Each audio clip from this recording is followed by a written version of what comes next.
बच्चों, let's start with the question. And here the question says that the correct order of atomic और ionic radii is. तो यहाँ पे question में क्या पूछा गया है? क्वेश्चन में करेक्ट ऑर्डर पूछा गया है. करेक्ट ऑर्डर हमें बताना है एटॉमिक या फिर आयोनिक रेडियस का. तो यहाँ पे जो ए ऑप्शन में दिया गया ऑर्डर वो करेक्ट है कि नहीं चेक करते हैं. बेसिकली ए ऑप्शन में दिया गया SC, फिर उसके बाद TI and then V and then CR.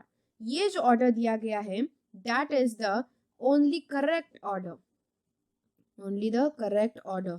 Okay, तो अगर हम पीरियोडिक टेबल में ऑब्जर्व करते हैं तो ये जो ऑर्डर दिया गया है जो कि एक 3D सीरीज का ऑर्डर है that is obviously a correct order. ये 3D सीरीज का ऑर्डर जो दिया गया है एकदम करेक्ट दिया गया है गिवन ऑप्शंस में से, क्योंकि डी ऑप्शन तो हमें हटाना ही है, वो तो नन ऑफ दिस दिया है.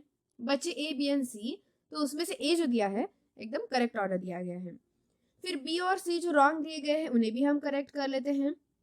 तो यहाँ पे बी ऑप्शन में जो ऑर्डर एक्चुअली इन्होंने CO, NI फिर CU, ZN दिया है, तो यहाँ पे करेक्ट ऑर्डर क्या होना चाहिए?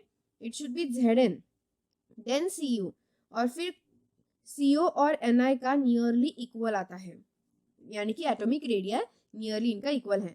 और अगर हम C ऑप्शन को कंपेयर करते हैं तो it should B S2 minus, फिर उसके बाद Cl माइनस, फिर N3 माइनस और फिर O2 माइनस होना चाहिए. तो इस तरीके से एटॉमिक या फिर आयोनिक रेडियाई जो है वो प्रॉपरली अरेंज होने चाहिए. हमें चार्ज यहाँ पे जब भी हम एटॉमिक या फिर आयोनिक रेडिया अरेंज करते हैं तो अगर चार्जलेस हो जैसे कि ऑप्शन ए में है तो हम आराम से पीरियोडिक टेबल को कंपेयर करके यहाँ पे अरेंज कर सकते हैं जैसे कि ऑप्शन ए एंड बी में है. लेकिन जैसे कि सी में चार्जेस दिए गए हैं एटम्स पे तो इसे हम आयोनिक रेडियाई कहेंगे, आयंस हो गए वो अब, राइट. तो इस वक्त जब आयंस दिए जाते हैं पहली चीज ये जानना जरूरी है कि वो आइसो इलेक्ट्रॉनिक है या नहीं.